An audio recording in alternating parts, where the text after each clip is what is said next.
So, visual novels, am I right? Yeah, I'm sure your expectations are really low right now, but I promise you, just bear with me through this.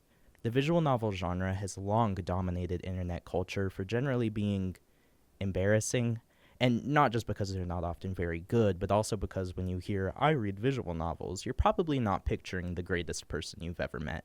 With the existence of itch.io and RenP, a visual novel creation software similar to RPG Maker, it is ridiculously easy to just write whatever piece of garbage you want, make a few crayon drawings to use as sprites, and you're all set. Sure, it's easy to make a visual novel, but making a good one is where it gets hard. If you have a successful visual novel and it stays contained to the visual novel circles of the internet, you've definitely made something pretty passable. But when a visual novel really blows up, I think that's when you know you have something very special on your hands. A few cultural juggernauts come to mind when you think of big visual novels like Doki Doki Literature Club or Class of '09, but in this video, I really want to highlight a more niche category. The idea of being a furry is something that was once an unthinkable sin, and a time where the internet needed a punching bag of the week, there were furries, and it's something that still hovers in the air today. Even if people are cool with furries, they will often refuse to consume any media related to it out of fear of being judged. Furry visual novels have existed as long as the visual novel genre has been around. One of the bigger ones, Morinatsu, which originated from Japan, has been in development ever since 2002. There is one name, however, that tends to rule the furry visual novel genre. This indie group has managed to create stories so compelling they will stick with me and hundreds of others until the day I die. This is the Echo Project. The Echo Project has made quite a few visual novels, with only 4 being fully completed to this date, those being Ad Astra, Arches, Route 65, and the focus of today's video, Echo. They also formerly worked on the now disgraced The Smoke Room, which was meant to be a prequel to Echo set in 1915, but was discontinued because the writers didn't understand that people didn't just want to read sex scenes. 3 of their completed novels are actually either prequels or sequels to Echo, with Arches taking place 5 years after Echo and Route 65 taking place 12 years before. Echo has not only inspired me to create more media just because of how compelling it was, but it has also spawned multiple inspired visual novels. It's hard to tell if any of them have been directly inspired by Echo, however, there are certain themes or elements that are pretty clearly have drawn inspiration from Echo. Echo is a horror, furry visual novel disguised as a dating simulator. Echo began its development in 2015, the year that it takes place, and ended in 2021 with the completion of the final route. Echo is a fantastic subversion of the entire dating simulator genre, creating a world that is so easy to become immersed in that I stayed up until 6 a.m. one night because I was so completely invested in one of the stories. The game is divided by days, Saturday through either the following Saturday or Sunday, depending on the route that you pick. In Echo, you play as Chase Hunter, a student of Pueblo University in Colorado. Chase is a river otter who grew up in the small town of Echo, Utah. Or maybe not Utah. One writer says yes, another says Arizona, but Utah does have a real town named Echo, and Arizona does not, so you be the judge.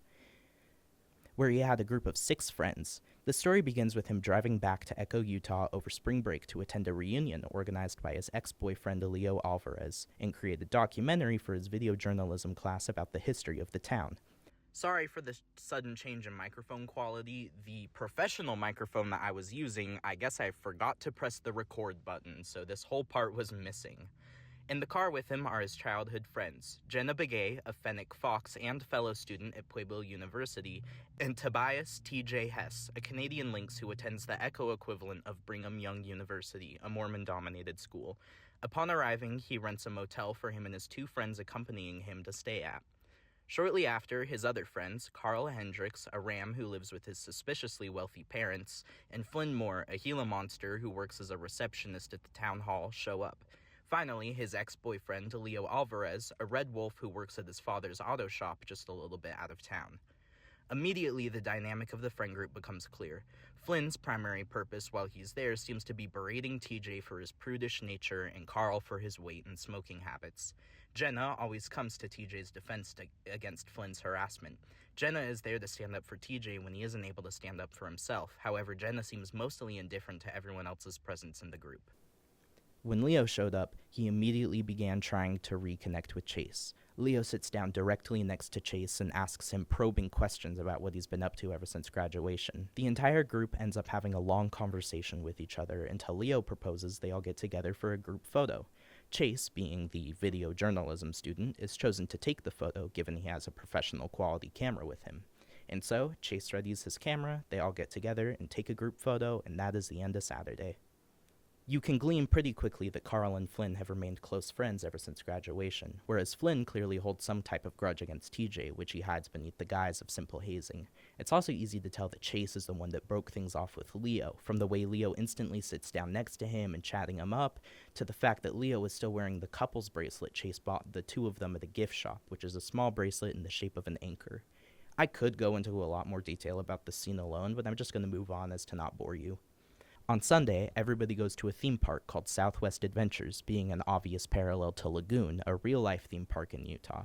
A few things happen while they are there, but once again I'm going to skip over it because all of what happens does develop the characters, but it's pretty boring to summarize. Once they return to the motel, Jenna, Chase, and Leo talk outside the motel, where Jenna reveals to Leo that she and Chase haven't remained close like they once were when they both left for college. This upsets Leo, leaving him worried that in the time they'd grown apart, Jenna and Chase could reunite to form romantic feelings. Jenna eventually gets fed up with the two of them dodging the subject of their breakup, so she forces it into the conversation and walks away.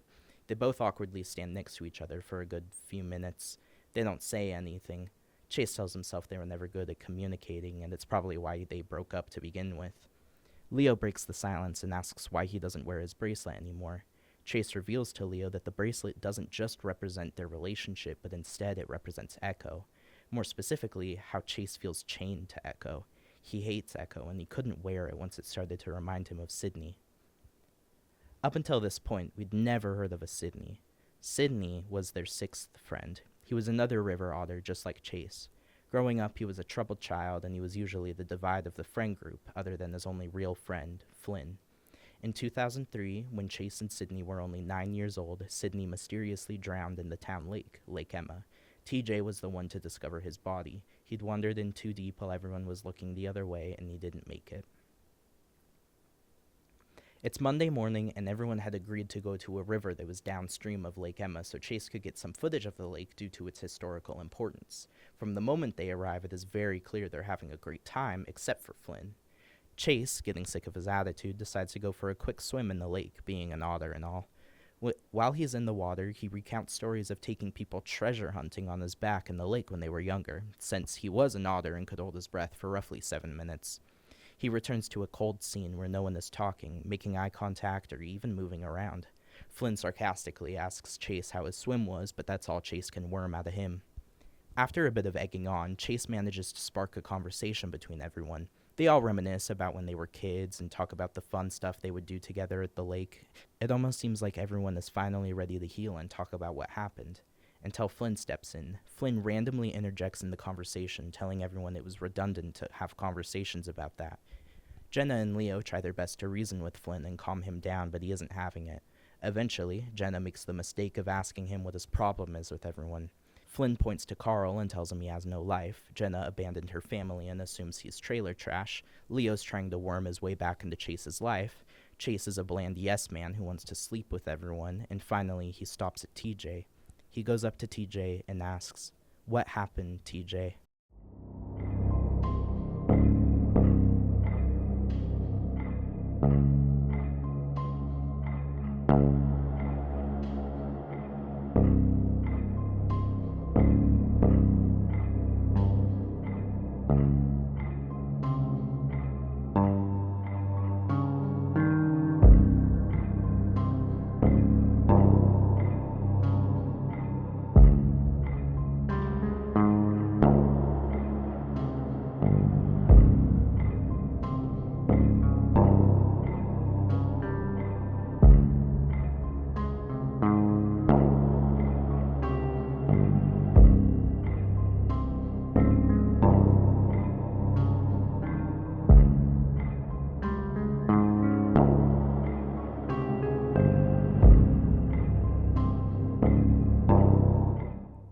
Flynn wanders off into the distance. Leo storms off towards Lake Emma out of frustration. Jenna follows him out of concern for his well being. TJ runs away while no one is looking, and Carl pulls out a smoke and stays in place. At this point, you're presented with your first meaningful choice. As is a standard with visual novels, there are different routes in this game. Each route has a unique ending, storylines, character development, events, and in each one you learn about one specific history in the Echo timeline. Leo's route, our first route, focuses on developing Leo and only Leo, going very in depth on the insanity and depravity Leo had fallen into in Chase's absence. Leo's route has 3 different endings: good, bad, and death. Leo's route is started by choosing follow Jenna and Leo and then selecting go to Leo. Jenna's route is a combination of character development and world building, with it going almost completely in tandem with Leo's route. Jenna's route develops Leo and Jenna while also explaining a majority of the supernatural events that occur in Leo's route and setting up significant plot points in Flynn's route. Jenna's route has 2 endings, the good ending and the bad ending. Jenna's route is started by choosing follow Jenna and Leo and then choosing stay with Jenna. Carl's route, which was the very first route completed, puts more focus on explaining the history of Echo and the corrupt figures that were once considered pantheons in Echo's past. Carl's route has 3 endings: good, bad, and death. Carl's route is started by choosing sit with Carl. TJ and Flynn's routes are both about Sydney's death, with TJ's focusing more on the toll it has taken on him, and Flynn's focusing on his determination to find the real truth about what happened. TJ and Flynn both only have 1 ending, and it is the bad ending. TJ's route has more development for Carl and Flynn, and Flynn's route, the longest route in the game, is about how Flynn came to be who he is, as well as more details of Sydney's life, death, and trauma. TJ's route is started by choosing find TJ, and Flynn's route is started by choosing go after Flynn. The order in which I listed them is not only the order I recommend playing them in, but also the order I'm going to analyze them in. By no means is there a necessary reading order to any of these, and if any of these sounds more interesting to you than the other, feel free to skip around the chapters, and timestamps will be in the description. But I'll tell you right now, if you read TJ's route first, you're going to interpret every other route completely differently.